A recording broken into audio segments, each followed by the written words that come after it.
World of Tank Blizzards. It's a Littlefinger, and hey, I've got a couple tanks I want to talk to you about today. Gonna play one battle in each of them, and hopefully I'll get to a full review later this week. But the Lorraine 40-ton and the Progetto 46 are both currently for sale in the Blitz store. Before we get any further, please hit that subscribe button, guys. Help me get to 10K.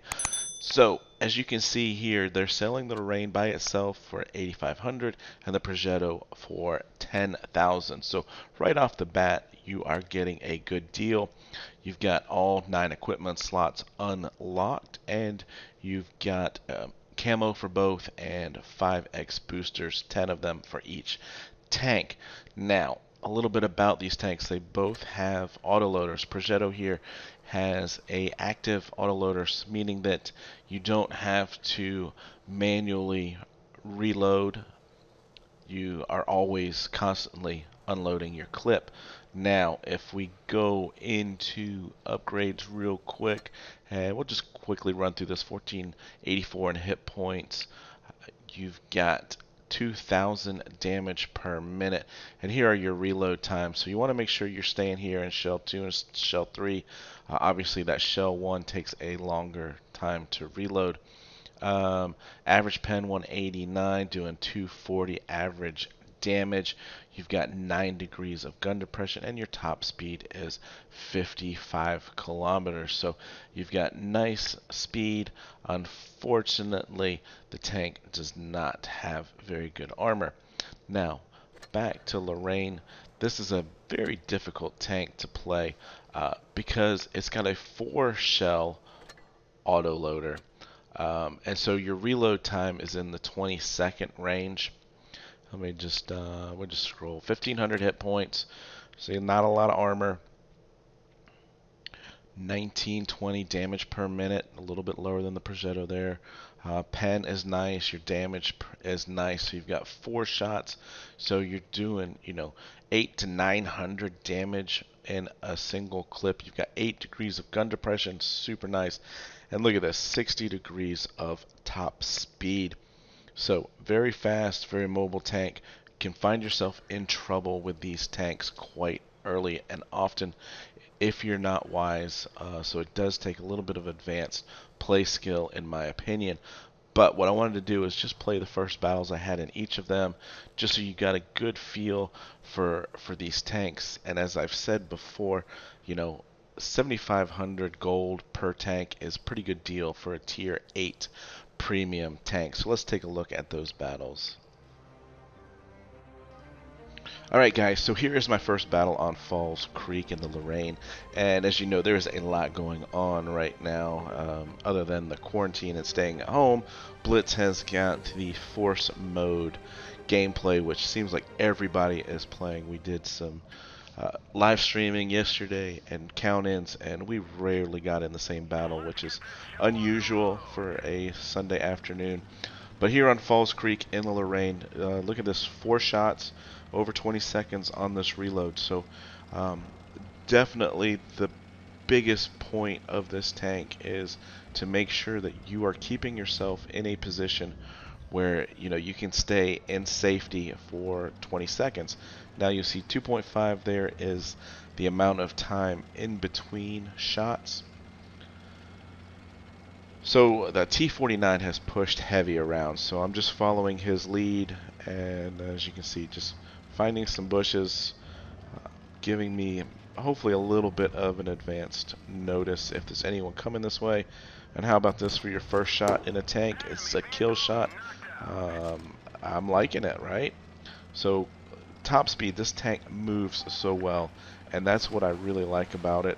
Played several games on the press account a while back in it, and really did enjoy this tank. And so this was one of the tanks that I was hoping would come back on sale, and now it is.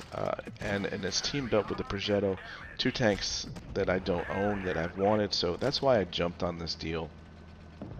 But again, you can see what I've done is I've parked myself next to this rock. If these guys turn and chase me, I've got several outs. I can go back over this hill, or I can circle, and I need that while I'm reloading. we set a fire here on the Tiger and watch him die, leaving us with a couple shots, 3 shots left on the ISU. And again, get all those in, and now we've got this painfully long wait. But as you can see by the damage meter, we're up over 1800 already. And we've just got some juicy tanks that we want to get in and we want to get kills. But again, I'm playing this patiently. I don't know what's going on with this Tiger, if he's a friggin' bot or just really, really slow, can't find that fire button, because there he goes and shoots after I've already unloaded a full clip 7.5 seconds into him. It's 4-on-4, and it's already what looked like was going to be lopsided battles kind of turned into something a little bit close, but they're all low health. And so this is the point where I'm willing to trade a shot just so I can get in here and get the ISU taking out. I've got 2 shots left and want to go ahead and get rid of the SP1C. So it is a 3-on-1 advantage now. Now, the decision is, do I rush the Tiger and shoot 1 shot and have my 20 seconds? I decided no, so I went ahead and manually started that reload, which is something you don't have to worry about on the Progetto. But here we are. I just love a tank, a medium tank with good speed like this. Take a glancing blow, finish him off with 5 kills, 3,400 damage. Not bad for your first battle in this tank. I'm talking about credit coefficient. Look at this, 105,000 credits. We got the 5x, so we had 9,000 EXP. Not that we really need that for the premium, but just look at the number of shots: 4 shots, 5 shots, 5 shots. This tank is going to pump out damage if you put it in the right position. Alright, and so here's Oasis Palm and my first battle in the Progetto 46. And on top of Forced Gravity mode, Wargaming has incentivized people to play ratings battles by giving away potential IS-6 Fearless, I believe. So that's only available in the evening, so I really haven't had a lot of time to just play regular standard battles. Been enjoying this Gravity Force mode. So again, you can see we've got 2.5 seconds in between shots here. We could pull back up and take that shot, or as you can see, that last shell is currently reloading. We're ready to go. And you know, we're sitting back here, we're waiting. Third shell is reloading. Go ahead and take that shot there and pull back, and we can save those faster clips for when a tank like this T-49 rushes in front of us. Again, we're reloading.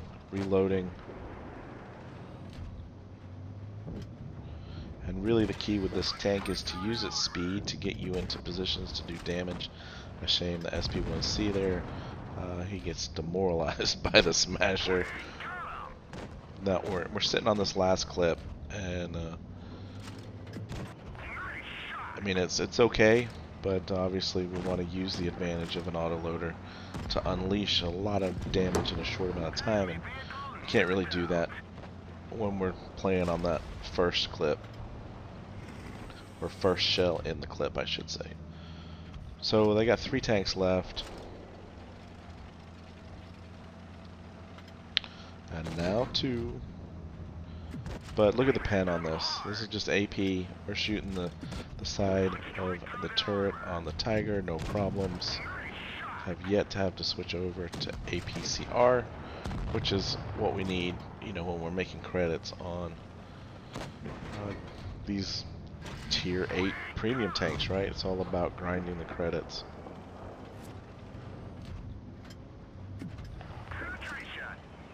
Smasher's had a good game. He's had some big kill shots, but we can use our speed and just have our way with him, really.